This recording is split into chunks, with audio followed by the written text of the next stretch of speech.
I took your advice. I bought a house. I'm going to make some money. I said, at the top of the frickin' market? Don't listen to your stupid real estate agent who tells you that, the price of real estate always goes up, because it doesn't. When I hear people coming up to me and say, the price of real estate going up and they're jumping in to buy real estate right now, I don't say anything. And the reason is that people are just getting into the hype. All this credit, it's actually debt, credit and debt, pumping into this economy, trying to prevent this crash. And if inflation keeps going, I get richer. I am extremely happy. And I think Biden, I'm not Republican or Democrat, he intentionally wants inflation. That's why he shut down the XL pipeline. That's why he stopped drilling to get oil prices up. When oil prices go up, all these truckers in Ottawa screaming they can't get food to the table and all this, prices of food go up. Inflation keeps going up regardless of what's going on, just because the policies of the Biden administration, shutting down the XL pipeline, stopping drilling of oil, so the price of oil goes up. I watch all this, and meanwhile these people are jumping out and buying real estate like there's no tomorrow, and I can't even talk to them. We're on a turning point. But please understand, ladies and gentlemen, inflation makes the rich extremely rich.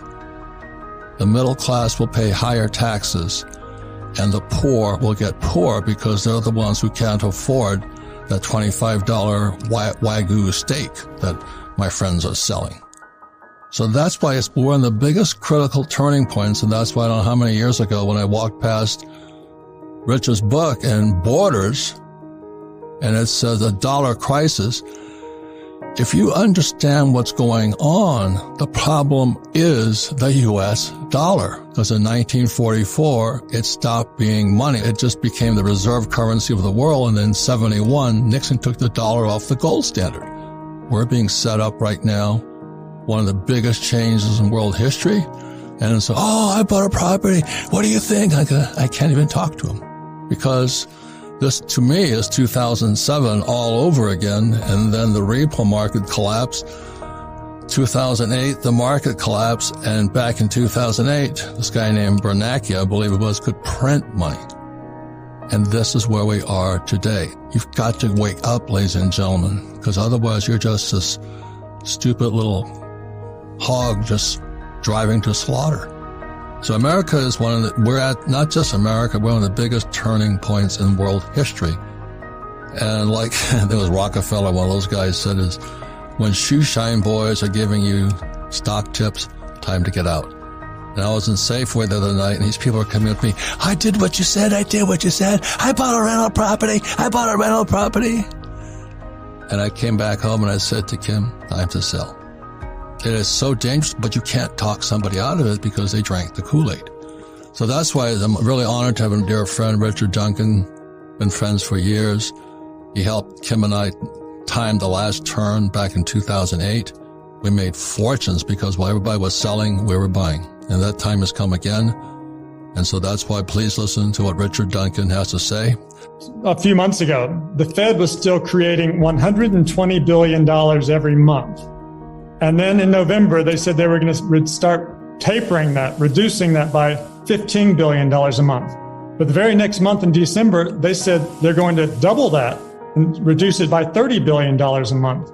And that meant that it's going to come to a complete stop. The money printing is going to end totally early next month. No more printing next month. No more printing. And then the real blow came because in early January, they started letting it be known that they were planning to do the opposite.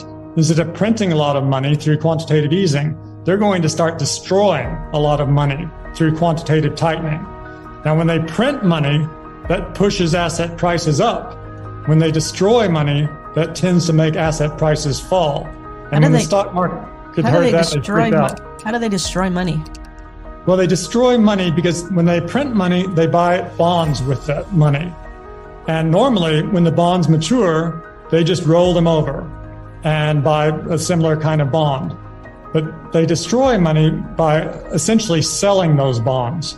And when the Fed, what happens is the bonds mature and the Fed doesn't roll them over. Someone else has to buy the bond. So the Fed gets its money back. And when the Fed gets money back, that money just evaporates. The Fed doesn't need to keep any money because it can make all the money it wants anytime it wants to. So it's a bit complicated to explain in just a few sentences, but the bottom line is it's the opposite of quantitative easing. Quantitative tightening destroys money, and that tends to make stock prices fall. And we're about to get a heavy dose of quantitative tightening coming into effect within the next couple of months. And it's going to make it harder and harder for mom and pop to go buy that house they're going to flip. And isn't that going to drive inflation through the roof? Well, they think the opposite. When instead of printing money, that's the thing that normally causes inflation. It stimulates the economy. It creates growth. But when they destroy the money, that tends to make asset prices fall, like stocks and property. So people are less rich, so they spend less money. And if they spend less money, then prices tend to fall. So that's why they're doing this. They're worried now that the inflation rate has moved up to 7%, and they're taking steps to bring it back down. But what they may find is this could cause a significant stock market crash. And already last month, the S&P fell almost 10%, and NASDAQ fell 15% between the 4th and the 27th last month. And some of the high-flying stocks got hit a whole lot harder than that. Look at Meta or Facebook, whatever those I call now, they tanked. It lost 26% in a day, destroying $230 billion of American wealth. There goes your 401k, sweethearts. And that's why I spoke out against 401ks forever, And then all you guys who are you're planning on renting your property, people won't be able to afford the rents. That's what it means. Well, so total credit is equal to total debt because one person's loan is another person's debt, right? So the two have to equal each other.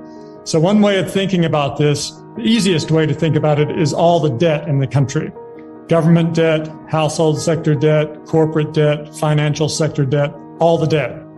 It first went through $1 trillion in 1964 when I was 4 years old. Now it's $90 trillion, from 1 trillion to 90 trillion during my lifetime.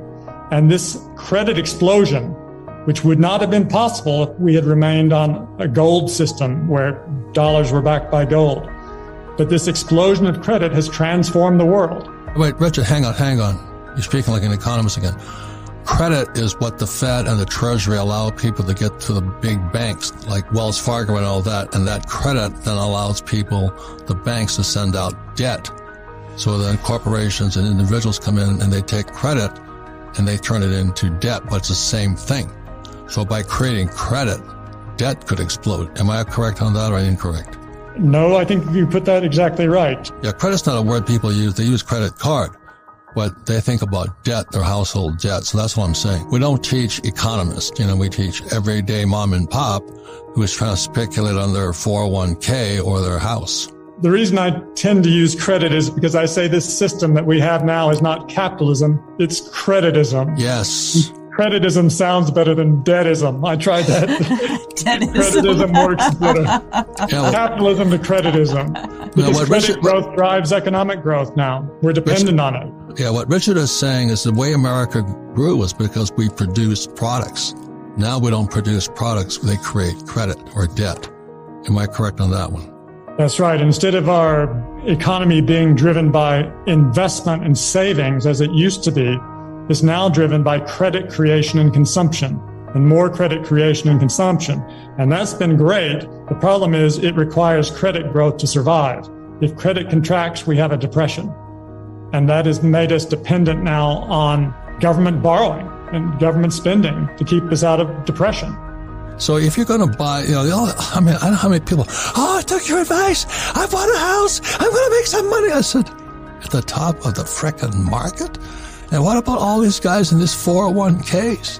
401ks came into existence in 1974. It was called ERISA. And I've been speaking out against 401ks because I will get censored with this one. But 401ks are like a condom. It gives you a false sense of security while you're being screwed. Do you know what I mean? And if this market crashes, when they raise these interest rates, if they do, your 401k turns to 201k. Just as you get ready to retire, all you old guys like me, hear what I'm saying? If they raise interest rates because they're going to stop inflation, your 401k may be toast. I'm not saying it's going to happen. Or if you're a millennial and you got mom and dad who are living in la la land with their 2 401ks, you might be in serious trouble.